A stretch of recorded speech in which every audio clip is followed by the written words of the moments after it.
Chers frères, la paix et la joie de Jésus soient avec vous. C'est un plaisir de vous retrouver. Vous êtes de plus en plus nombreux à réagir à nos vidéos, et particulièrement vous, chers frères musulmans.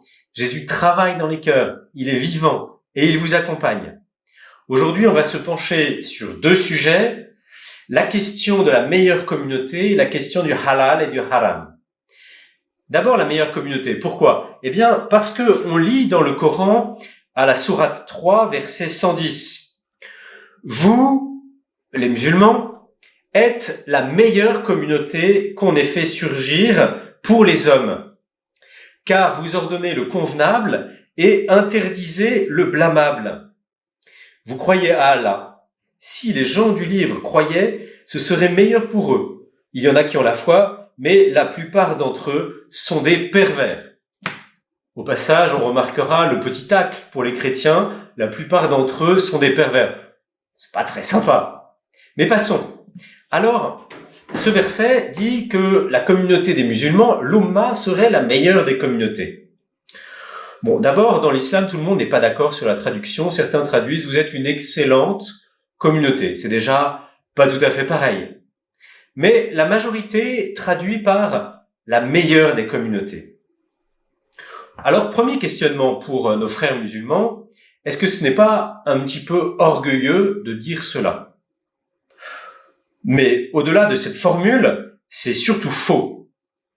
Parce que Malek Shebel, par exemple, des musulmans ou d'autres musulmans, n'hésitent pas à montrer les périodes sombres de l'islam, les périodes où l'Oumma n'a pas été la meilleure communauté. Et Malek Shebel, dans son livre « L'esclavage en terre d'islam », montre bien que la question de l'esclavage se pose encore aujourd'hui dans les pays musulmans. Il a constaté la persistance d'une mentalité esclavagiste. Sur ce plan-là, mais sur bien d'autres, on peut le dire, l'Oumma n'est pas la meilleure des communautés, loin s'en faut.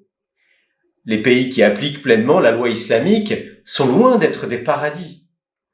Il est clair, par exemple, que quand on parle de la violence, des punitions dans la charia avec la lapidation, le fouet et autres, on est bien loin de la sainteté et de l'excellence de Jésus qui pardonne à la femme adultère et renvoie chacun à sa conscience. Il y a un vrai progrès de sainteté grâce à Jésus. Alors vous me direz que l'Église affirme aussi qu'elle est sainte. Tout à fait, c'est vrai. C'est dans la profession de foi chrétienne. Je crois en l'Église, une sainte catholique et apostolique. Mais il y a une grande différence. L'Église, qui est la communauté des baptisés, est sainte, mais elle est composée de pécheurs. Les chrétiens ne sont pas meilleurs que les autres. Bien sûr que non. Et ils le savent. Ils sont pécheurs. Alors pourquoi dit-on que l'Église est sainte? Eh bien, pour deux raisons. D'abord, sa sainteté vient de Dieu lui-même. C'est Jésus qui rend l'Église sainte, qui la purifie. Jésus a payé le prix du sang pour racheter tous les hommes, et l'Église est rendue sainte par lui. Ensuite, l'Église donne aux hommes tous les moyens pour devenir saints. Le baptême, la communion, la confession quand on a péché. Elle est sainte, mais composée de pauvres pécheurs pardonnés. Et l'Église nous donne tous les moyens pour progresser vers Dieu, et on voit à travers l'histoire une foule innombrable de baptisés qui sont devenus saints grâce à ces moyens et à l'Église. Ensuite, un petit mot rapide sur le halal et le haram. Ce qui est légal, ce qui est interdit. Dans l'alimentaire, bien sûr, les règles d'alimentation, pas de porc, pas d'alcool, mais aussi dans la vie quotidienne avec des règles de pureté importantes. Se laver avant de prier, mais aussi dans beaucoup d'autres cas d'impureté avec des pratiques rituelles qui parfois vont jusqu'à l'obsession, quand on va aux toilettes, quand on a des impuretés ou autres, comme si cela pouvait nous rendre justes devant Dieu. Mais ce n'est pas rendre gloire à Dieu, c'est être propre, tout simplement, avoir de l'hygiène.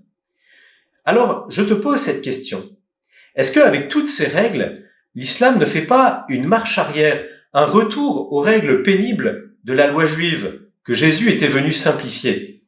Il a débarrassé la religion des préceptes rituels pour en conserver les préceptes moraux. Il y avait à l'époque les 613 mitzvot des Juifs, le kasher et tout un tas de préceptes qui encombrent la relation à Dieu. mais ce sont des règles de pureté extérieure. Jésus est venu rappeler l'essentiel, et je vous cite un passage de l'évangile de saint Matthieu au chapitre 15, verset 10. Jésus dit « Écoutez et comprenez bien, ce n'est pas ce qui entre dans la bouche de l'homme qui rend l'homme impur, mais ce qui sort de sa bouche, voilà ce qui rend l'homme impur. Ne comprenez-vous pas que tout ce qui entre dans la bouche passe dans le ventre pour être éliminé, mais ce qui sort de la bouche provient du cœur, et c'est cela qui rend l'homme impur. Car c'est du cœur que proviennent les pensées mauvaises, meurtre, adultère, inconduite, vol, faux témoignage, diffamation. C'est cela qui rend l'homme impur. Mais manger sans se laver les mains ne rend pas l'homme impur. Voilà mon frère, ce qui rend l'homme impur, ce n'est pas ce qu'il mange, même si c'est important de manger correctement, ou le nombre d'ablutions qu'il fait, même si c'est évident qu'il faut avoir une hygiène corporelle. Mais ce qui rend impur, dit Jésus, ce sont les mauvaises pensées et actions. C'est le péché. Et Jésus veut te libérer du péché et de l'impureté. La vraie purification, c'est l'amour de Jésus, et la seule ablution qui pourra changer ta vie, c'est celle du baptême. La paix soit sur toi. Amen. Merci de diffuser largement ces vidéos et de mettre un pouce vers le haut pour nous encourager. Dieu vous bénisse.